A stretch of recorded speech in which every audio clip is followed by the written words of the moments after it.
Ta-ta! What a day, what a day! Not often you get weather like this in Donegal. Today I'm going to show you another PRFC tool, the PRFC tool of the best possible Spey anchor, the optimum anchor configuration as I also call it, running your best possible Spey anchor. That is something like a cheat code for Speycasting, and it will help you to find for any given rod or line system the best possible anchor, as I said already. And this exercise will also demonstrate and give you an example how breaking things down helps to control stuff better, how positive reinforcement fly casting works, and also how my program of controlled process casting works, because that is one of the one of the big exercises there on how to understand the Spey anchor, and we do it all very slow and we break it all down, and that way you get the chance to feel really how it feels to get that best possible Spey anchor. Because when you begin with Spey casting, because everything happens so fast and the mind is always overwhelmed, and it's very difficult to get it right always at the beginning, and the exercise is made for you to understand it better and to get a better understanding over how the best possible Spey anchor should look like. So let's go. Thank you very much. Eventually, the rocks or timeless rains merge into one. I am haunted. Under the rocks are the words, and a river runs through, and some of the words are theirs. And what you want to find yourself to play with this positive reinforcement tool of the optimum anchor configuration is a body of water with a flat taper that goes into the water like I have there. And in order to show you that optimum anchor configuration, what I do is I pull off a couple of foot of this line here,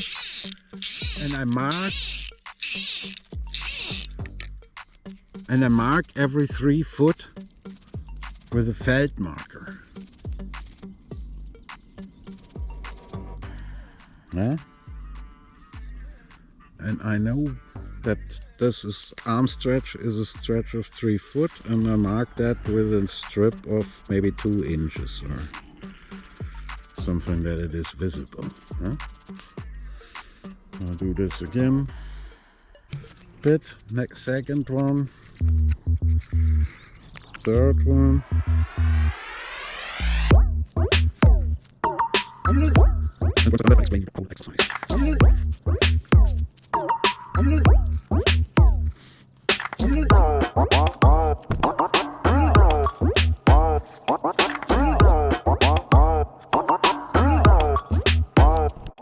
So let's run the longest possible Speycast with the perfect anchor indeed, and I show you how to control that anchor, give you a little cheat code for your best Speycast.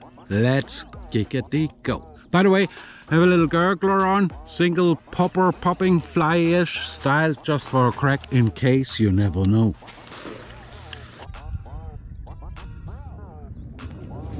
Yes, when learning how to Speycast, a big problem is to get the anchor right. An anchor can be either too big or too small.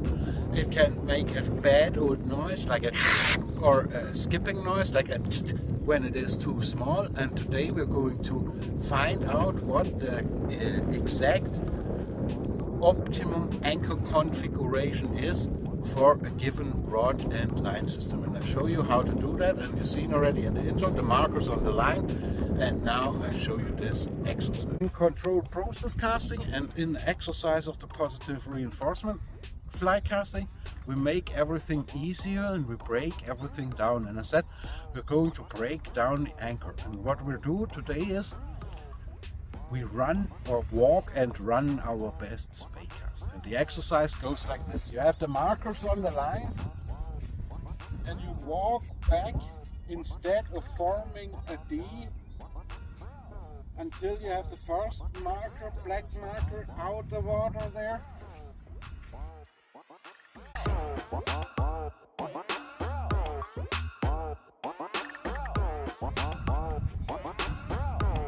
Oh, Yeah, right on the edge.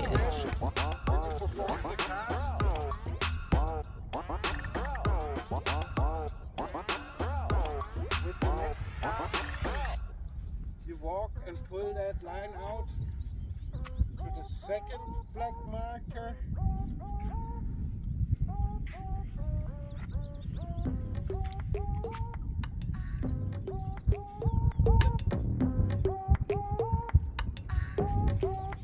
Yeah. And then you make the cast.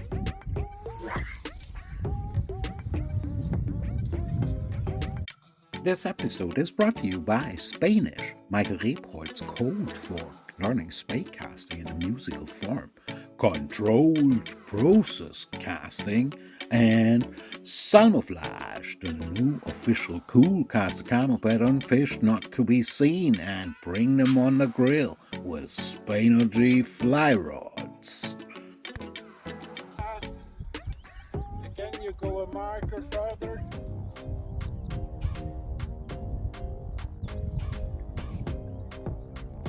And you walk all the way forward, form a big old massive D. Anchors get smaller and smaller, and you perform the cast.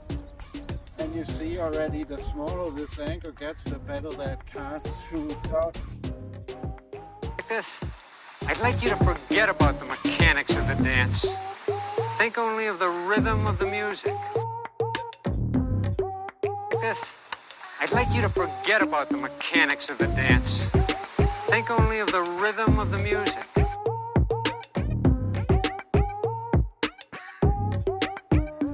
I'll show you this again.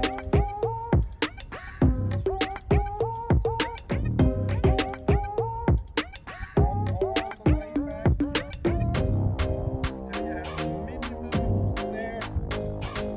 Going back, front all the way to one set and perform that cast. And she goes like a rocket. And you can also make that anchor too small so that it skips. Show you that too with this exercise.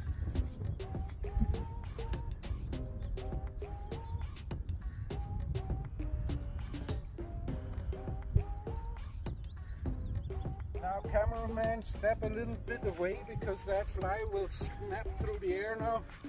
Watch and listen. Watch and listen.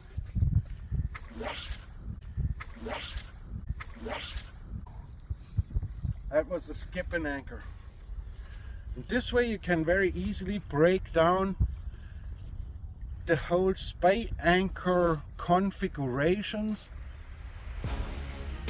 over a long window of time and make it in slow-mo, so to say. Because a big problem in that Speycasting game is The problem with all instruction is that we get so overwhelmed with all of the details, the things that we have to remember, that we forget the essence of what we're doing. And the essence of Speycasting is a very, very simple thing. It's just a feeling of applying power and slinging the line out. The big problem is always to time that anchor well and to get this anchor right. And it changes. This anchor is not always the same. If you use sink tips, for example, or long bellied lines and heavy flies, or however, the anchor configuration changes with the rod and line setup. That was a PRFC tool of the walking back, running the best possible Spey anchor exercise. I hope you enjoyed this episode. Thank you very much for tuning in again. And please do not forget, we don't own the water owns us.